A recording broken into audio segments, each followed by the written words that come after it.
ಚಾಮರಾಜನಗರ ಲೋಕಸಭಾ ಚುನಾವಣೆ ಅಂಗವಾಗಿ ಕಾಂಗ್ರೆಸ್ ಅಭ್ಯರ್ಥಿ ಸುನಿಲ್ ಬೋಸ್ ಪರ ಮತಯಾಚನೆ ಪ್ರಚಾರ ಸಭೆಗೆ ಸನ್ಮಾನ್ಯ ಮುಖ್ಯಮಂತ್ರಿ ಸಿದ್ದರಾಮಯ್ಯನವರು ಕೊಳ್ಳೇಗಾಲಕ್ಕೆ ಆಗಮಿಸಿದ್ರು. ಕಾರ್ಯಕ್ರಮದಲ್ಲಿ ನಾಡಗೀತೆಯನ್ನ ಹಾಡಿ ಜ್ಯೋತಿ ಬೆಳಗಿಸುವುದರ ಮೂಲಕ ಸನ್ಮಾನ್ಯ ಮುಖ್ಯಮಂತ್ರಿ ಸಿದ್ದರಾಮಯ್ಯನವರು ಮತ್ತು ಸಂಪುಟ ಸಚಿವರು ಮತ್ತು ಶಾಸಕರುಗಳು ಉದ್ಘಾಟಿಸಿದ್ರು. ಬಳಿಕ ಮಾತನಾಡಿದ ಕೊಳ್ಳೇಗಾಲ ಶಾಸಕರಾದ ಎಆರ್ ಕೃಷ್ಣಮೂರ್ತಿಯವರು 2013ರ ಚುನಾವಣೆಯಲ್ಲಿ ಕಾಂಗ್ರೆಸ್ ಸರ್ಕಾರ ರಚನೆಯಾದಾಗ ಕೊಟ್ಟ 135 ಭರವಸೆಗಳನ್ನ ನಮ್ಮ ಮುಖ್ಯಮಂತ್ರಿಗಳು ಈಡೇರಿಸಿದ್ರು. ಅಂತೆಯೇ 2023ರ ಚುನಾವಣೆಯಲ್ಲೂ 136 ಸ್ಥಾನ ಗೆದ್ದ ನಮ್ಮ ಕಾಂಗ್ರೆಸ್ ಸರ್ಕಾರ ಕೊಟ್ಟ 5 ಗ್ಯಾರಂಟಿಗಳನ್ನ ಸರ್ಕಾರ ರಚನೆಯಾದ 2 ತಿಂಗಳಲ್ಲಿ ನಮ್ಮ ಮುಖ್ಯಮಂತ್ರಿಗಳು ಈಡೇರಿಸಿದ್ದಾರೆ ಎಂದು ತಿಳಿಸಿದರು. ನಂತರ ಮಾತನಾಡಿದ ಸಮಾಜ ಕಲ್ಯಾಣ ಸಚಿವ ಎಚ್.ಸಿ. ಮಹದೇವಪ್ಪರವರು ಕೊರೋನಾ ಬಂದಾಗ ವೈಜ್ಞಾನಿಕವಾಗಿ ಜನರ ಆರೋಗ್ಯವನ್ನ ಕಾಪಾಡಿ ಅಂದ್ರೆ ಗಂಟೆ ಬಾರಿಸಿ ದೀಪ ಹಚ್ಚಿ ಎನ್ನುತ್ತಾರೆ ಪ್ರಧಾನಮಂತ್ರಿಗಳು. ನಮಗೆ ಭಾವನೆಗಳಿಗಿಂತ ಬದುಕು ಮುಖ್ಯ ಎಂದ್ರು. ಆದ್ದರಿಂದ ಇಂತಹ ಧರ್ಮವಾದಿಗಳಿಗೆ ನಾವು ಮತ ನೀಡಬಾರದು. ಕಾಂಗ್ರೆಸ್ ಪಕ್ಷದ ಅಭ್ಯರ್ಥಿಗಳನ್ನ ಹೆಚ್ಚಿನ ಸಂಖ್ಯೆಯಲ್ಲಿ ಗೆಲ್ಲಿಸಿ ದೇಶದ ಅಭಿವೃದ್ಧಿಗೆ ಅವಕಾಶ ನೀಡಬೇಕು ಅಂತ ಮಾತನಾಡಿದ್ರು. ನಂತರ ಅಧ್ಯಕ್ಷತೆ ವಹಿಸಿದ್ದ ಮುಖ್ಯಮಂತ್ರಿ ಸಿದ್ದರಾಮಯ್ಯನವರು ಮಾತನಾಡಿ, ನಾನು ನಿಮ್ಮ ಮುಂದೆ ಇಂದು ಭರವಸೆ ನೀಡ್ತಿದ್ದೇನೆ. ಯಾವುದೇ ಕಾರಣಕ್ಕೂ ಎಷ್ಟೇ ಖರ್ಚಾದ್ರೂ ನಮ್ಮ ಗ್ಯಾರಂಟಿ ಯೋಜನೆಗಳನ್ನು ಮಾತ್ರ ನಿಲ್ಲಿಸುವುದಿಲ್ಲ. ನಮ್ಮ ಯೋಜನೆಗಳು ಎಲ್ಲ ವರ್ಗದ ಜನತೆಗೆ ಕರ್ನಾಟಕದ ಅಭಿವೃದ್ಧಿಗೆ ಜಾರಿ ಮಾಡಿರುವ ಯೋಜನೆಗಳು. ಬಿಜೆಪಿಯವರಿಗೆ ನನ್ನನ್ನ ಕಂಡ್ರೆ ಹೊಟ್ಟೆ ಉರಿ, ಸುಳ್ಳು ಸುದ್ದಿಗಳನ್ನ ಹಬ್ಬಿಸಿ ನನ್ನ ಮೇಲೆ ಅಪಪ್ರಚಾರ ಮಾಡ್ತಿದ್ದಾರೆ. ಬಿಜೆಪಿಯವರಿಗೆ ಸುಳ್ಳೆ ಅವರ ಮನೆ ದೇವರು.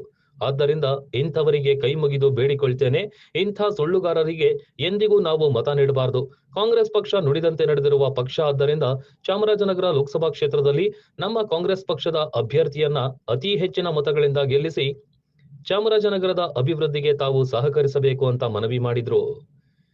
ಇನ್ನು ಕಾರ್ಯಕ್ರಮದಲ್ಲಿ ಮುಖ್ಯಮಂತ್ರಿ ಸಿದ್ದರಾಮಯ್ಯ, ಲೋಕೋಪಯೋಗಿ ಸಚಿವ ಸತೀಶ್ ಜಾರಕಿಹೊಳಿ, ಸಮಾಜ ಕಲ್ಯಾಣ ಸಚಿವ ಎಚ್.ಸಿ. ಮಹದೇವಪ್ಪ, ತನ್ವೀರ್ ಸೇಠ್, ಕೊಳ್ಳೇಗಾಲ ಶಾಸಕ ಎಆರ್ ಕೃಷ್ಣಮೂರ್ತಿ, ಚಾಮರಾಜನಗರ ಶಾಸಕ ಪುಟ್ಟರಂಗಶೆಟ್ಟಿ, ಗುಂಡ್ಲುಪೇಟೆ ಶಾಸಕ ಗಣೇಶ್ ಪ್ರಸಾದ್, ಮಾಜಿ ಶಾಸಕರುಗಳಾದ ಜಿಎನ್ ನಂಜುಂಡಸ್ವಾಮಿ, ಆರ್ ನರೇಂದ್ರ, ಜಿಲ್ಲಾ ಕಾಂಗ್ರೆಸ್ ಸಮಿತಿಯ ಅಧ್ಯಕ್ಷರುಗಳು, ಪದಾಧಿಕಾರಿಗಳು, ಬ್ಲಾಕ್ ಸಮಿತಿ ಅಧ್ಯಕ್ಷರುಗಳು, ಪದಾಧಿಕಾರಿಗಳು, ಕಾರ್ಯಕರ್ತರು ಮತ್ತು ಕೊಳ್ಳೇಗಾಲ ಹಾಗೂ ಹನೂರು ಭಾಗದ ಜನತೆ ಮತ್ತು ಮಹಿಳೆಯರು ಹೆಚ್ಚಿನ ಸಂಖ್ಯೆಯಲ್ಲಿ ಭಾಗವಹಿಸಿದ್ರು. ಬರ್ತಾ ಇದೆ. ಹೀಗೆ 5 ಗ್ಯಾರಂಟಿಗಳನ್ನ ಈಡೇರಿಸಿದೀವಿ. ಈ ಎಲ್ಲ ಕಾರ್ಯಕ್ರಮಗಳು ಯಾರಿಗೋಸ್ಕರ ಇರೋದು? ಮಹಿಳೆಯರಿಗೆ, ಬಡವರಿಗೆ, ದಲಿತರಿಗೆ, ಹಿಂದುಳಿದವರಿಗೆ, ಅಲ್ಪಸಂಖ್ಯಾತರಿಗೆ. ಇದು ಹೊಟ್ಟೆ ಉರಿ ಬಿಜೆಪಿಯವರಿಗೆ. ಇವ್ರಿಗೆಲ್ಲ ಕೊಟ್ಬಿಡ್ತಾ ಇದ್ದಾರಲ್ಲ, ಬಡವರು ಕೊಡ್ತಾ ಇದ್ದಾರಲ್ಲ ಅನ್ನೋ ಹೊಟ್ಟೆ ಉರಿ. ಅದಕ್ಕೋಸ್ಕರ ಸಿದ್ದರಾಮಯ್ಯನ ಮೇಲೆ ಇಲ್ಲ ಸಲ್ಲದ ಆರೋಪಗಳನ್ನು ಮಾಡೋದು. ಸಿದ್ದರಾಮಯ್ಯ ಹಿಂದೂ ವಿರೋಧಿ. ಇವರು ಎಷ್ಟಿಗೆ ಮಾನ್ಗೆಟ್ಟವರು ಅಂತಂದ್ರೆ, ನನ್ನ ಹೆಸರಿನಲ್ಲಿ ಆರ್ಟಿಕಲ್ ಸಿದ್ದರಾಮಯ್ಯ ಹಿಂದೂಗಳ ಓಟೇ ಬೇಡ ಅಂತ ಹೇಳಿದ್ರು.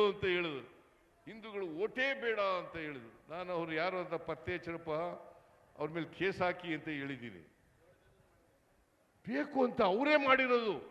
ಎಂಥ ಸುಳ್ಳುಗಾರರು ಇವರು, ಎಂಥ ಮೋಸಗಾರರು ಇವರು. ಇವ್ರಿಗೆ ಓಟ್ ಹಾಕ್ತೀರಾ? ಇವ್ರು ಯಾರು ಕೂಡ ಒಂದು ಓಟ್ ಹಾಕಬಾರದು. ಈಗ ಏನ್ ಹೇಳ್ತಾ ಇದ್ದಾರೆ? ಗ್ಯಾರಂಟಿಗಳು ಲೋಕಸಭಾ ಚುನಾವಣೆ ಆದ ನಂತರ ನಿಲ್ಲಿಸ್ಬಿಡ್ತಾರೆ. ಲೋಕಸಭಾ ಚುನಾವಣೆ ಆದ ನಂತರ ನಿಲ್ಲಿಸ್ತಾರೆ. ಇವತ್ತು ನಾನು ನಿಮ್ಮೆಲ್ಲರಿಗೂ ಕೂಡ ಭರವಸೆ ಕೊಡ್ತೀನಿ, ಯಾವ ಕಾರಣಕ್ಕೂ ನಿಲ್ಲಿಸಲ್ಲ. ಎಷ್ಟೇ ದುಡ್ಡು ಖರ್ಚಾಗಲಿ, ಶಕ್ತಿ ಯೋಜನೆ, ಗೃಹ ಜ್ಯೋತಿ, ಗೃಹ ಲಕ್ಷ್ಮಿ, ಅನ್ನಭಾಗ್ಯ, ಯುವ ನಿಧಿ ಇವುಗಳನ್ನೆಲ್ಲರೂ ಕೂಡ ಮುಂದುವರಿಸ್ತೇವೆ. ನಾವು ಯಾವತ್ತು ಕೊಟ್ಟ ಮಾತಿಗೆ ತಪ್ಪಿಸ್ಕೊಳ್ಳೋರಲ್ಲ. ಯಾವನಾದ್ರು ತಪ್ಪಿಸ್ಕೊಂಡಿದೀವ? ಹಿಂದೆ ನಾನು ಮುಖ್ಯಮಂತ್ರಿ ಆಗಿರುವಾಗ ಅನ್ನಭಾಗ್ಯ, ಕ್ಷೀರಭಾಗ್ಯ, ಕ್ಷೀರಧಾರೆ, ಕೃಷಿ ಭಾಗ್ಯ, ಇಂದಿರಾ ಕ್ಯಾಂಟೀನ್, ಸಾಲ ಮನ್ನಾ, ವಿದ್ಯಾಸಿರಿ, ಮೈತ್ರಿ, ಮನಸ್ವಿನಿ, ಶಾದಿ ಭಾಗ್ಯ, ಸೌಭಾಗ್ಯ ಇವೆಲ್ಲ ಈಡೇರಿಸ್ತಿಲ್ವಾ? ಭಾಗ್ಯರಾಮಯ್ಯ ನೀವು ಹೇಳೋದು ಎಲ್ಲ ಈಡೇರಿಸಿದೀವಲ್ಲ. ಯಾವಾಗ ಮಾತು ತಪ್ಕೊಂಡಿದ್ದೀವಿ ನಾವು. ಆದರೆ ಬಿಜೆಪಿಯವರು ಮಾತಿಗೆ ತಪ್ಕೊಂಡಿರ್ತಕ್ಕಂಥವ್ರು. ನರೇಂದ್ರ ಮೋದಿ ಮಾತಿಗೆ ತಪ್ಕೊಂಡಿರ್ತಕ್ಕಂಥವ್ರು. ಎಲ್ಲಿ ಬಿಜೆಪಿಗೂ ಕಾಂಗ್ರೆಸ್ಗೂ ಇರ್ತಕ್ಕಂಥ ವ್ಯತ್ಯಾಸ, ನಾವು ನುಡಿದಂತೆ ನಡೆದಿದ್ದೇವೆ, ಅವರು ನುಡಿದಂತೆ ನಡೀಲಿಲ್ಲ, ಜನರಿಗೆ ಸುಳ್ಳು ಹೇಳಿದ್ದಾರೆ. ಅದಕ್ಕೆ ನಾನು ಅನೇಕ ಸಾರಿ ಹೇಳಿದ್ದೀನಿ, ಈ ಬಿಜೆಪಿಯವರಿಗೆ ಮನೆ ದೇವರು ಯಾವ್ದು ಗೊತ್ತಾ? ಸುಳ್ಳು. ಸುಳ್ಳೇ ಅವ್ರ ಮನೆ ದೇವರು, ಸುಳ್ಳೇ ಅವ್ರ ಮನೆ ದೇವರು. ಅದರಿಂದ ಅವ್ರಿಗೆ ಸತ್ಯ ಹೇಳೋ ಗೊತ್ತಿಲ್ಲ. ಎಲ್ಲಿಕ್ಕಿಂತ ಮುಖ್ಯವಾಗಿ ಬಡವರು ಕಂಡ್ರೆ ಆಗಲ್ಲ, ಮಹಿಳೆಯರು ಕಂಡ್ರೆ ಆಗಲ್ಲ.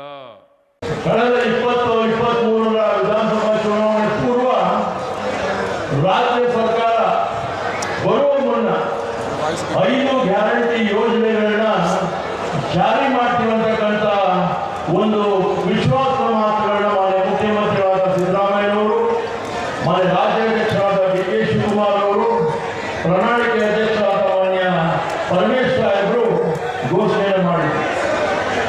ಆ ಭರವಸೆ ಮೇಲೆ ಗೌರವದಿಂದ, ಪ್ರೀತಿಯಿಂದ, ವಿಶ್ವಾಸದಿಂದ ಕರ್ನಾಟಕ ರಾಜ್ಯದ ಜನತೆ ಕಾಂಗ್ರೆಸ್ ಪಕ್ಷ ಮತ್ತೆ ಅಧಿಕಾರಕ್ಕೆ ಬರಲಿಕ್ಕೆ ಆಶೀರ್ವಾದ ಮಾಡತಕ್ಕಂಥದ್ದು ಈ 2023ರ ವಿಧಾನಸಭಾ ಚುನಾವಣೆ ಸಾಕ್ಷಿಯಾಗಿದೆ. ಸುಮಾರು 135 ಸ್ಥಾನಗಳನ್ನ ತಾವು ಗೆಲ್ಲಿಸುವ ಮುಖಾಂತರ ನಿಮ್ಮೆಲ್ಲರ ಭರವಸೆ ಮೇಲೆ ಮಾನ್ಯ ಮುಖ್ಯಮಂತ್ರಿಗಳು ಅಧಿಕಾರ ವಹಿಸುವ ಕೆಲವೇ ತಿಂಗಳಲ್ಲಿ ಈ 5 ಗ್ಯಾರಂಟಿ ಯೋಜನೆಗಳನ್ನು ಅನುಷ್ಠಾನಗೊಳಿಸುವ ಮುಖಾಂತರ ಕಳೆದ 10 ವರ್ಷಗಳ ಬಿಜೆಪಿ ಆಡಳಿತವನ್ನ ಒಮ್ಮೆ ಅವಲೋಕಿಸಿದಾಗ ಪ್ರಧಾನಮಂತ್ರಿಗಳು 10 ವರ್ಷಗಳಿಂದ ಮಾತಾಡ್ತಾ ಇದ್ದಾರೆ. ಭಾವನೆಗಳನ್ನ, ಸೂಕ್ಷ್ಮ ವಿಚಾರಗಳನ್ನ ಪ್ರಸ್ತಾಪ ಮಾಡ್ತಾ ಇದ್ದಾರೆ.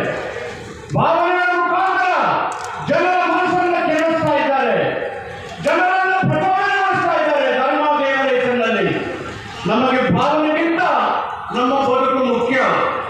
ಬಂದರೆ ಒಂದು ಸಣ್ಣ ವಿಷಯವನ್ನು ನಿಮ್ಮ ಗಮನಕ್ಕೆ ತರಲಿಕ್ಕೆ ಬಯಸ್ತೇನೆ. ಪ್ರಪಂಚದಲ್ಲಿ, ದೇಶದಲ್ಲಿ ಕೋವಿಡ್ ಬಂದಾಗ ಯಾವ ಪ್ರಧಾನಮಂತ್ರಿ ವೈಜ್ಞಾನಿಕ ಮತ್ತು ವೈಚಾರಿಕ ವಿಚಾರದ ಮೂಲಕ ದೇಶದ ಜನರ ಆರೋಗ್ಯ ಮತ್ತು ಜೀವನವನ್ನು ರಕ್ಷಣೆ ಮಾಡಬೇಕಾಗಿತ್ತು, ಅಂತ ಪ್ರಧಾನಮಂತ್ರಿ ಗಂಟೆ ಬಾರಿಸಿ, ದೀಪ ಹಚ್ಚಿ, ಚಪ್ಪಾಳೆ ತಟ್ಟಿ ಅಂತ ಮೂಢನಂಬಿಕೆಯ ಮುಖಾಂತರ ದೇಶದ ಜನರ ಬದುಕನ್ನ ಮನುವಾದದ ಕಡೆಗೆ ನೋಡುವಂತ ಅವರ ಪ್ರಯತ್ನಗಳನ್ನು ಒಮ್ಮೆ ನೋಡಿ. 9 ಕೋಟಿ ಜನರು ಕಾರ್ಮಿಕರಿದ್ದಾರೆ, ವಲಸೆ ಕಾರ್ಮಿಕರಿದ್ದಾರೆ. ಕೋವಿಡ್ ಬಂದಾಗ ಅವರಿಗೆ ಬಸ್ ಇಲ್ಲ, ವಸತಿ